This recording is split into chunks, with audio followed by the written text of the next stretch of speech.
If you've been keeping up with the Snapshot cycle for Minecraft's summer game drop, you're probably familiar with this guy, the Happy Ghast.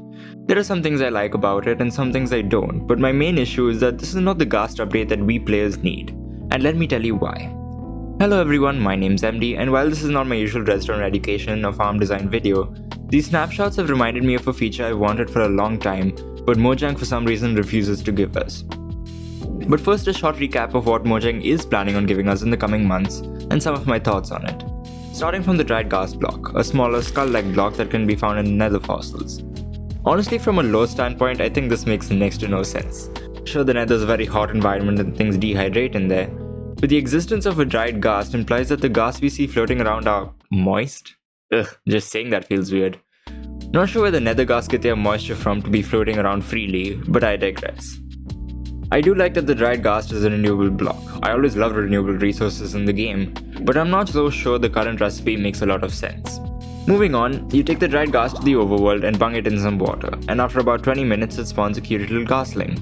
But of all the food items to feed it, I don't know why they pick snowballs of all things. If that thing has so much water in it, how does it stay floating? They are really leaning into happy ghast and ghastlings being hydrophilic, but that begs the question of how they ended up in the nether in the first place. Was the nether a cool and wet environment at some point? So many questions. Because it's not like they could just teleport there randomly. Things don't just magically pop into existence. Wait a minute. Moving swiftly on, we have the happy ghast itself. To quickly summarize it, it's a friendly version of the nether ghast that can be ridden using a harness by up to 4 players. You can also stand on top of it and it acts like a solid platform. With the help of leads, it's one of the best ways to transport entities without any infrastructure, but it has its fair share of drawbacks. Apart from looking goofy as hell with that harness and lending itself to a whole bunch of memes, it is also painfully slow. Mojang, you gotta explain why your solution to air and group transportation is a blimp that moves slower than you can run. Sure, the slow speed can be better for using it for building, but honestly there should be a way to speed it up because currently speed potions have no effect on it. When it comes to air transport, you're competing with elytras, and the difference in speed is painfully obvious. It would be way better if the speed was comparable to other mounts like horses, since those were also pre-elytra methods. Yet horses are easier to get than a happy ghast while being faster. Another thing I noticed is that while ghastlings seem to have gills and can breathe underwater just fine, happy ghasts straight up drown, despite having the markings for gills on the side. This is made even worse by the fact that unlike nether ghasts, these ones are not fireproof at all. Combined with the large hitbox, it makes them probably the most vulnerable of all the mounts and pets in the game, and there's not much you can do to protect it. In my opinion, there's no reason for this new mob type to exist. The same functionality could have been given to regular ghasts. Hell, there's even an advancement for bringing a ghast to the overworld that lists it as rescuing, so regular ghasts could have just been grateful for the rescue and allow you to ride them. Even some taming mechanic would be more interesting because that gives you a unique challenge. Perhaps throwing a snowball at another ghast would catch its attention. Doing this a few times would make the ghast passive and respond to you, allowing you to ride it. This gives you the riding benefits of the happy ghast while still retaining the nether ghast properties of fire resistance and maybe even fireball shooting if you left click while riding. That could be fun. Snowballs make sense in this scenario as you can throw them towards the airborne ghast and the ghast will be interested because, well, who doesn't like ice cream? Given the happy ghast's affection for water, it's likely the entire reason nether ghasts are cranky and hostile is because they're just thirsty. All we need to do is give them the water equivalent of a Snickers bar. All of this is fine, but I don't think these are the changes that Ghast needed. There is one change that Mojang can make that I know will actually change how we play the game, at least on Java Edition, and it involves a very small tweak to the nether Ghast with no need for these funny new ones. Here's what we know. First, Ghast shoot fireballs at any player they see, and these fireballs have a low explosion power, enough to break some soft blocks upon impact. Second, in Java Edition, thanks to the properties of block 36, if a fireball hits a moving block, it is guaranteed to break it due to a moving block's low blast resistance. If what I said makes no sense to you, I'd recommend checking out Practical Redstone Reloaded episode 4 that covers pistons, as I cover redstone concepts like that and more in more detail.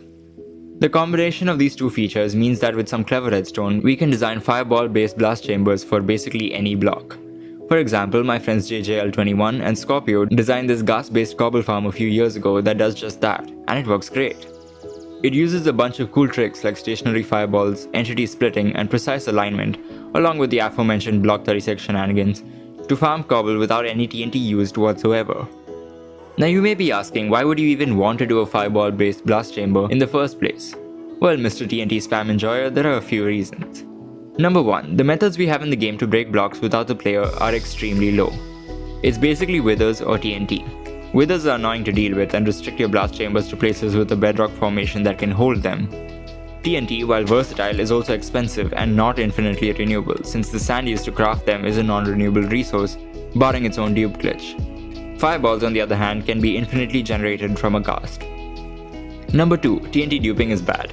Yes, I know it exists, but TNT duping isn't going to last forever. It's not future-proof, and at some point it will be removed from the game, so we need alternatives. Some people don't like using glitches like TNT duping, not to mention servers like Paper, Spigot, and their forks patch out TNT duping by default. And these server softwares are the most used softwares for large servers, so very often TNT duping is completely out of the equation for a lot of people. Number 3.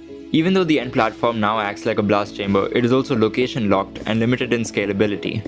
Not to mention that to actually break the blocks, an entity has to be sent through the portal to regenerate the platform, and that means a separate item input or item farm just to run the thing. Back to the Ghast Cobble farm, the keen-eyed among you would have spotted that there's a player sneaking in the middle of the farm, acting as cannon fodder for the Ghast. The slightest change in that player's position and well, game over. This is a pretty fatal flaw, pun intended. Needing to have a player stuck in the farm doesn't allow you to do much at all, so you can't do tree farms for example. For some reason on Java Edition, Ghasts are one of the few hostile mobs that don't retaliate against mobs that attack them. They only target players. If we switch to Bedrock Edition, however, the version that pains me to play, we can see that it's not the case at all. Ghasts shoot back without issue at mobs like snow golems that hit them. I see how it is, Mojang. Give your golden child the useful features even if they can't use it properly. I say this because Bedrock players have made Ghast blasters, but they don't have the power of our Lord and Savior Block 36, so they are limited to only blowing up softer blocks like dirt and logs, which is such a waste of a good mechanic.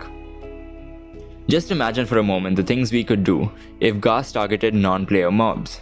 By simply tweaking the Ghast AI to retaliate and shoot at mobs that damage them, you open the doors to insane opportunities. Have a snow golem shoot a Ghast and voila, you have an infinite source of explosions that doesn't need a player nearby. You could have fully automatic blast chambers for any farm you need without needing to dupe anything or input any items. You can scale these to whatever size you need and connect almost any farm to it. Unless your server software is highly restrictive, this would allow you to make farms that were previously impossible on servers without TNT duping. One more thing this enables is completely hands-free player looting and XP drops. Just recently, Mojang patched the bug where zombified piglins drop XP when aggroed, so there's almost no option for an AFK XP farm. However, with infinite Ghast fireballs, you can set up a Ghast looting kill chamber that kills the mobs and gets the XP fully automatically, with you just having to put an arrow in to start. It's small changes like these that change the game for us technical players. We don't need massive updates and new blocks, just interesting ways to overcome odd challenges. Sure, the setup is considerably more challenging than simple TNT duping, but as the saying goes, nothing good comes easy. It provides redstoners with new design challenges, and the average player more options for farms even on servers with restrictions.